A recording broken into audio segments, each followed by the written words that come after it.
Priežu jaunaudze skaitās līdz 40 gadu vecumam.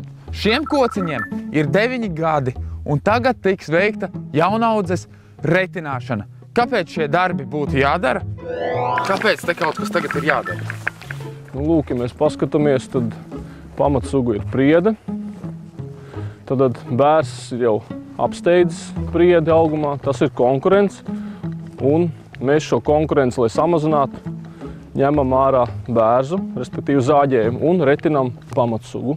Ja priedes laikus netiks retinātas, tad tās viena otrai atņems barības vielas un neļaus izaugt. Pamatsugu mēs sākam retināt no 2–3 metri, atkarībā no tā, kāds ir dzīvnieku apdzīvotības blīvums. Jo dzīvnieki ir apdzīvotāk, blīvāk, viņi vairāk posta, mēs pamatsugu varam sākt retināt vēlāk, respektīvi pie 3 metri.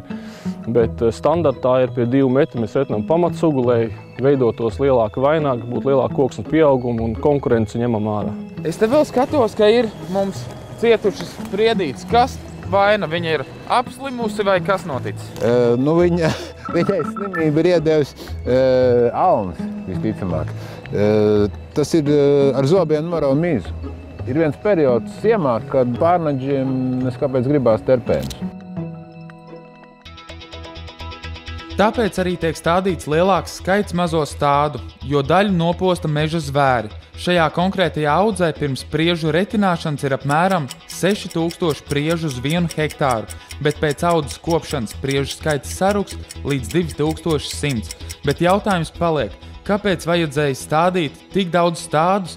Tas taču ir dubults darbs – stādīt un pēc tam retināt. Daba ir daba un pret dabu nevar cīnīties. Tad šeit tika gatavot augsne savā laikā, iestādīta 3000. Bet ir jau, paskatieties, visapkārt ir priedes un sēklas lido. Tad viņas piesējās vismaz tikpat daudz klāt. To, kurā brīdī un cik daudz piesēsies, to mēs nevaram paredzēt. Tagad retināšanas darbi notiek pilnā sparā. Šo platību, kas pārsniedz 3 hektārus, 2 vīri var izretināt 2 dienu laikā, bet tad jāstrādā no rīta līdz vēlam vakaram, un par drošību arī nedrīkst aizmirst.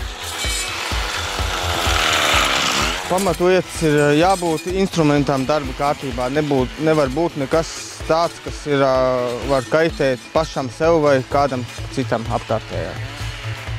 Mēs tevi vai cits tevi redzētu, vai arī kolēģi ievērot viens otru. Cik tuvi jūs drīkstat strādāt viens 15 metri, ne tuvāk.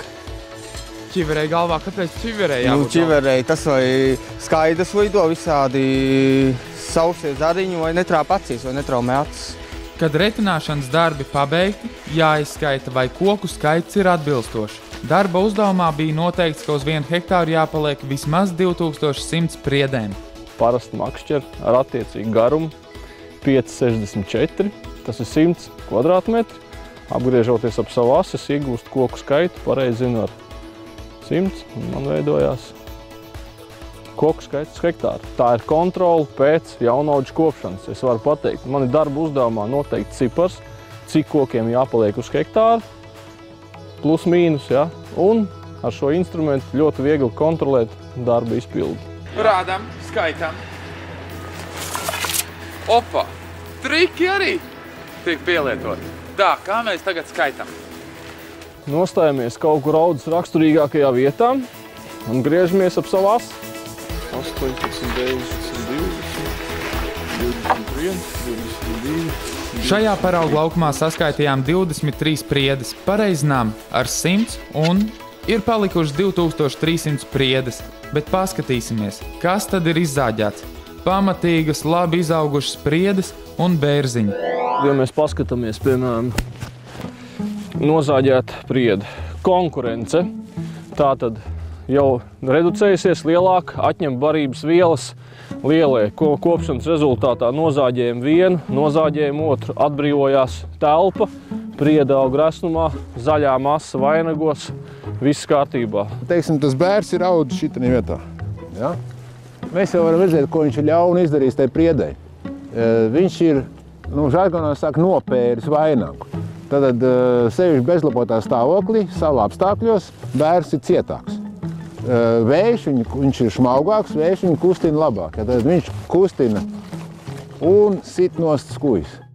Izrādās nozāģētās priedes tiek atstātas jaunaudzē, lai tās satrūd un augsneidot barības vielas. Vai tad šis kokmateriāls nav izmantojams?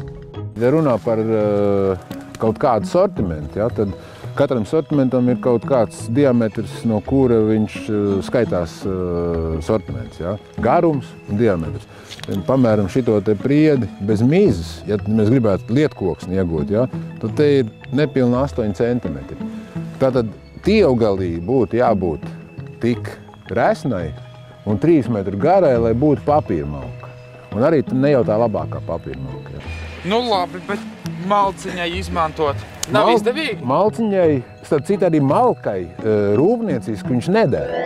Kad jaunaudzē darbi pabeigti un puse priedīšu ir nocirstas, jūs varat droši uz to doties un sarūpēt sev malku, bet pirms tam vienojieties ar meža iecirkņa vadītāju.